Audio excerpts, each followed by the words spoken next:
Fitnah yang besar itu yang pertama fitnah wanita. Yang kedua fitnah harta. Kata Nabi SAW, "Ma taraktu ba'di fitnatan hiya adarru 'ala rijali minan nisa." Tidak kutinggalkan fitnah yang lebih berbahaya bagi laki-laki melainkan wanita. Hadis ini sahih dari Bukhari dan Muslim. Nabi juga bersabda, "Inna likulli ummatin fitnah wa fitnata ummati al-mal." Sesungguhnya setiap umat itu ada fitnah dan fitnah umatku masalah harta. Hadis ini sahih riwayat Imam Tirmidzi dan yang lainnya. Jadi harta ini fitnah. Makanya antum lihat, kita disuruh untuk mencari nafkah dengan cara yang halal, dengan usaha yang halal. Enggak boleh dengan cara menipu, mengambil hak orang lain, mengambil hak, enggak boleh. Kemudian juga antum perhatikan lagi masalah harta ini. Dalam kitab muamalah perhatikan ini. Masalah muamalah. Ingat, yang bukan milik kita, bukan hak kita, yang bukan barang kita, jangan diambil. Apakah itu milik kantor, milik masjid, milik yayasan, milik pondok, milik yang lain, nggak boleh diambil milik orang. Harta bolfein nggak boleh kita ambil. Bolfein nggak boleh kita ambil. Mobil nggak boleh seenaknya pakai. Mobil siapa ini? Yayasan, mobil kantor, izin dulu kita. Dapat izin boleh, nggak boleh kita pakai. Itu perhatikan. Karena orang menggunakan seenaknya aja. Kemudian juga uang juga demikian juga. Uang ini uang siapa? Uang masjid, uang yayasan, uang negara, nggak boleh dipakai. Kecuali sesuai dengan apa yang sudah disepakati. Kemudian juga yang berkaitan dengan hak orang lain, utang piutang. Ini perhatikan juga. Kita utang harus bayar. Ingat, utang harus bayar. Itu ingat itu. Ada orang utang nggak bayar. Karena teman, karena sohib, ya sudah, afwan akhi.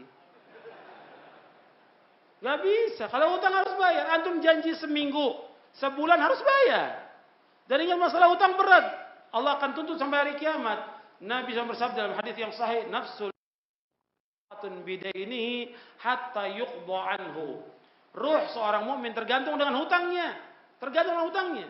Sampai dibayarkan. Kalau belum dibayarkan akan terus dia. Belum berhak dia untuk masuk ke dalam surga atau yang lainnya. Artinya belum dihisab sampai dibayarkan hutangnya. Sampai orang yang mati syahid nggak berhak masuk surga sampai dibayarkan hutangnya. Nabi SAW bersabda dalam hadis yang sahih riwayat Muslim, "Yughfaru lisyahidi kullu dzanbin illa dain." Diampunkan semua dosa orang yang mati syahid kecuali utang.